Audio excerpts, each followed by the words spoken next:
Okay, hey everybody, what's up? Welcome back to my channel. Today I'm going to be talking a little bit about Susan's new women's Schwinn 2021 aluminum comp. I got this for her a few weeks ago. I got it unboxed and I kind of put it together kind of loose, but since my surgery I wasn't able to get it ready for her to ride till now. I got to say that that's a good looking bike right there.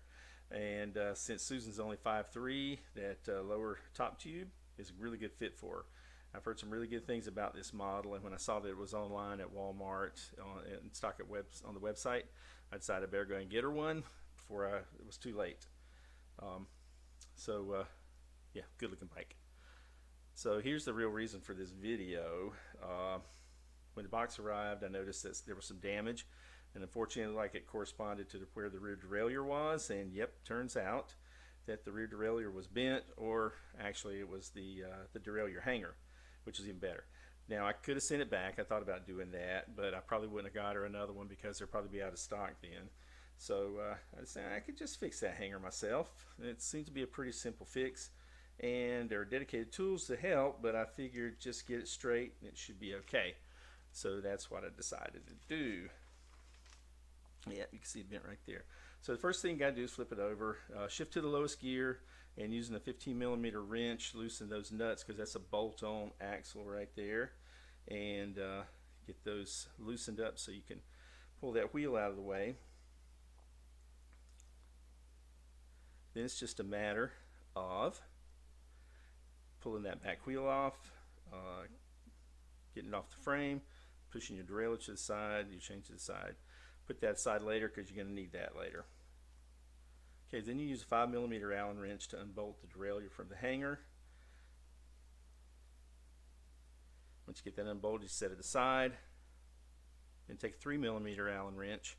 There's two little bolts holding the hanger on to the frame. So take those off, put them aside so where you won't lose them. So if you got a vise, it's better. Clamp the hanger in a vise, and I used a large adjustable wrench to kind of bend that derailleur hanger back into shape. Check it kind of often because it is really soft, and it's probably pretty easy to break if you're not careful. Just a few little tugs is all it takes. It bends pretty easy. Yeah, looks pretty good right there.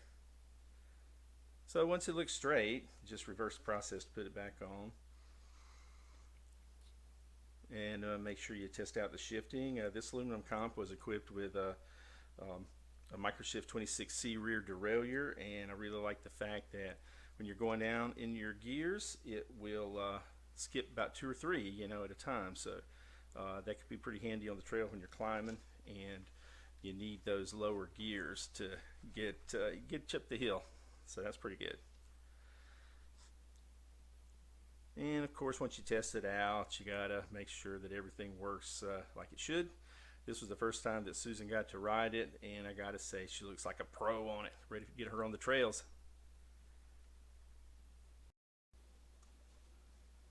And there it is, a pretty easy repair job, and one anybody should be able to make, in my opinion.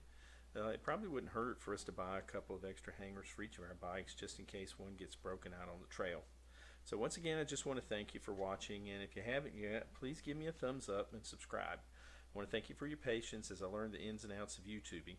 And just remember, it doesn't matter how much your bike costs, just as long as it's fun for you and it does what you want it to do, just get out there on the local trails and ride it.